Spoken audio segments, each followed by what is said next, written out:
जानबूझ के कर रहे हो ना आप लोग तुम्हारे साथ, जानबूझ के कर रहे हो ना? ऑफ कोर्स, क्यों नहीं? अब तो आपकी लाडली की जॉब लग गई है, तो हमारी जरूरत ही क्या है?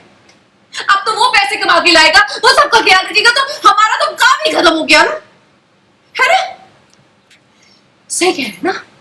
किसी को कुछ करने की जरूरत ही नहीं पड़ी थी साहिबा, आप खुद अपने बुरे जाल पे फंसती जा रही है।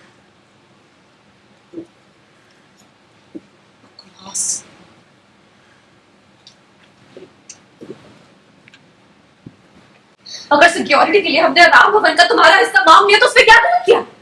हाँ?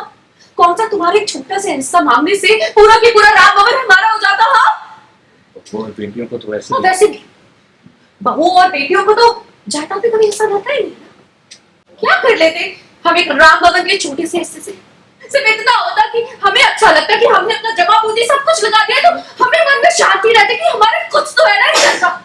अरे अपनी बहन से पूछो, क्या उसे बुरा नहीं लगता होगा कि उसका कभी कोई राइट ही नहीं होगा, कोई हिस्सा ही नहीं होगा इस घर पे? इस घर में हमारा हिस्सा हो जबकि हमने उनसे मांगा भी नहीं है, इन्हें आप नहीं समझेंगे।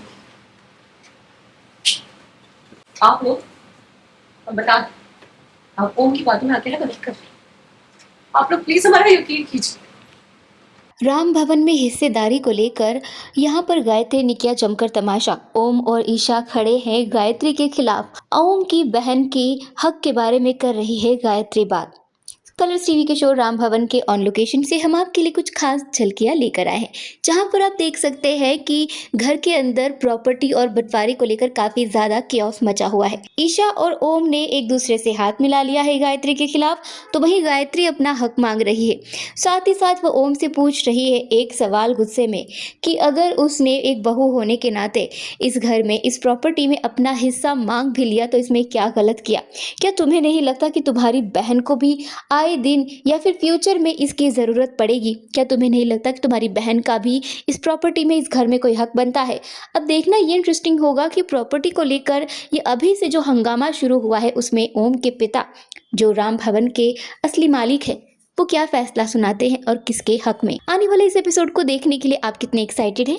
हमें अपनी राय कमेंट सेक्शन में ज़रूर बताएं और चैनल को सब्सक्राइब करना ना भूलें। जानबूझ के कर रहे हो ना आप लोग तुम्हारे साथ, जानबूझ के कर रहे हो ना?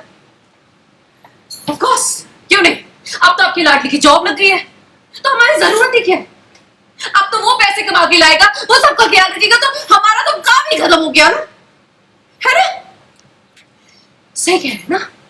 किसी को कुछ करने की जरूरत ही नहीं पड़ी थी साहिबा, आप खुद अपने बुरे जाल पे फंसती जा रही है।